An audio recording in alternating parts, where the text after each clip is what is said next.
It's looking more and more like an open border. An illegal immigrant now accused of killing a mother and son while driving drunk, and he had already been deported multiple times before his latest arrest. Lisa Cunha is live in Denver to fill in the missing pieces on this story. Lisa, good morning.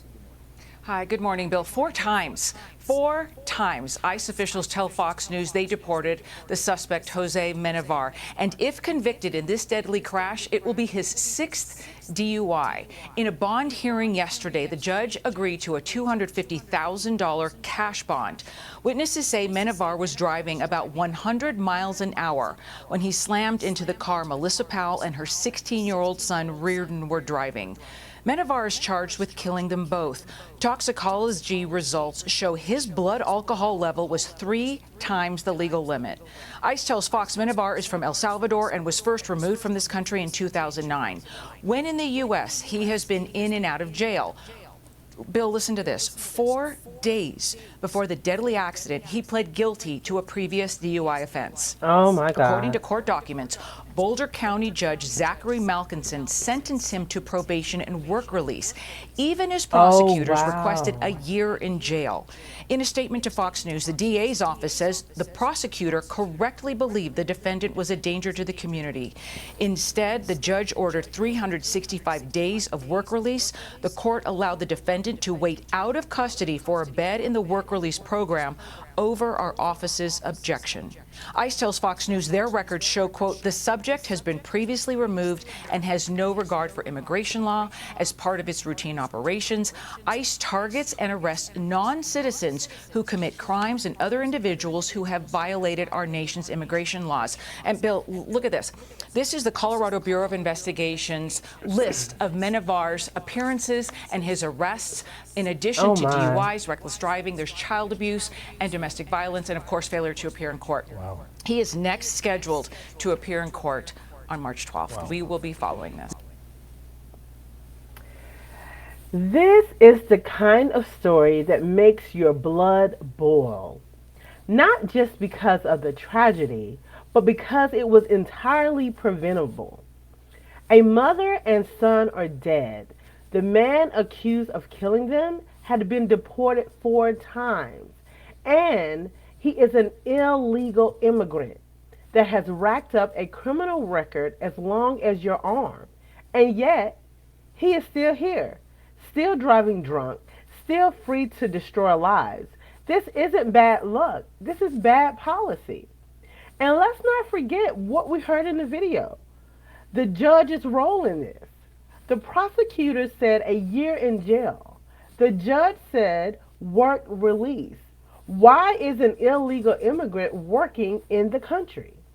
This is what happens when the criminal justice system values leniency over public safety. We have laws for a reason. When judges refuse to enforce them, they are complicit in the consequences. If this man had been in jail, or better yet, deported because he's illegal and kept out, this mother and son that you see here would be alive today, period. Her and her 16-year-old son. Now, he would never attend prom, never go to college. He would never have a successful career, would never get married and have children. This is devastating. Let's listen to the local news and see what they had to say about this particular incident.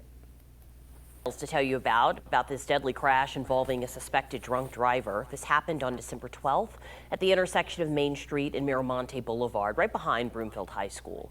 The crash killed 2 people, a mother and her teenage son. Jose Menevar is facing several charges, including reckless vehicular homicide and driving under the influence. 9 News reporter Brianna Clark has been tracking this one for us. Brianna, Menevar was on work release at the time of the crash. Is that what? Yeah, that's right. It was for a DUI charge that he got in 2016. On December 8th, Jose Menevar was sentenced to 365 days of work release, but they didn't have any open beds, so a judge said he could be a free man until then. The deadly crash happened 4 days later. According to the arrest affidavit for the December 12th crash, witnesses say Menevar was driving upwards of 100 miles an hour in a 40-mile-an-hour zone. when he crashed into another vehicle, sending it flying into a tree, killing Melissa Powell and her 16-year-old son, Riordan Powell.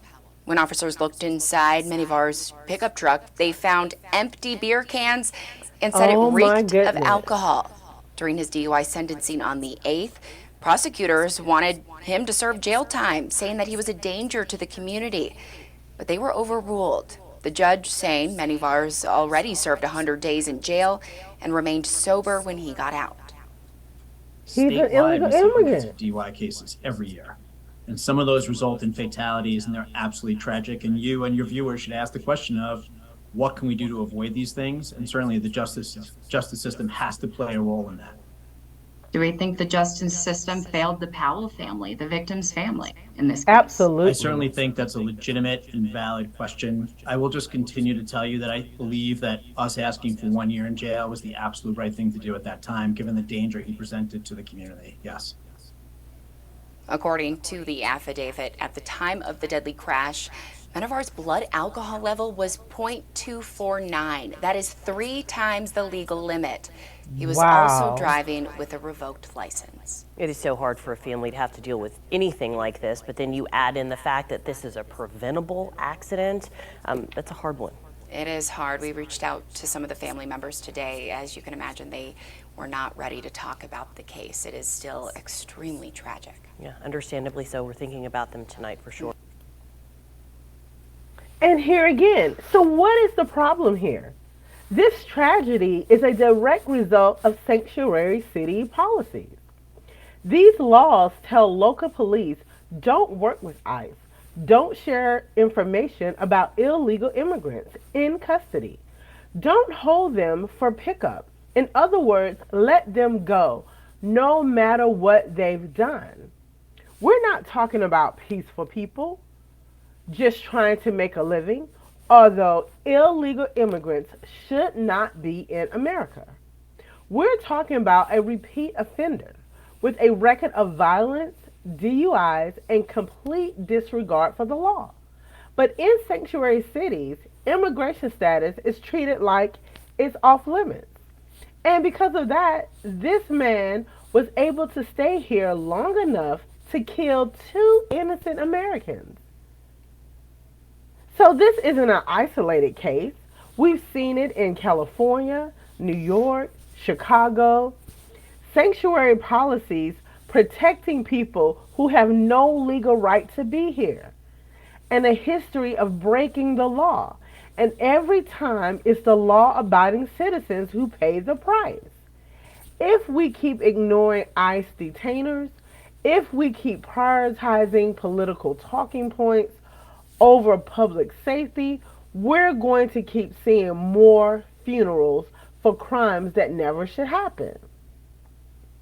So let's take a look at what the family has said in a statement. This is from the Powell family. An immeasurable void has been left in our family and communities, and the world feels less bright without them.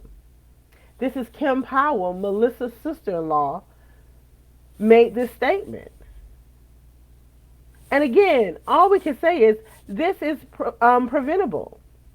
The blood of these victims is on the hands of a broken immigration system, sanctuary city policies, and judges who put criminals ahead of communities.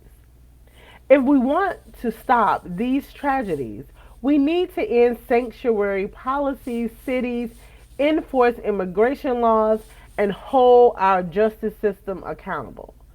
So again, our hearts go out to the Powell family. Again, we will always keep you in our thoughts and in our prayers. So everyone, family, let's get the discussion going in the comment section. And remember to stay curious and remain bold. And I'll see you in the next video. Have a good afternoon.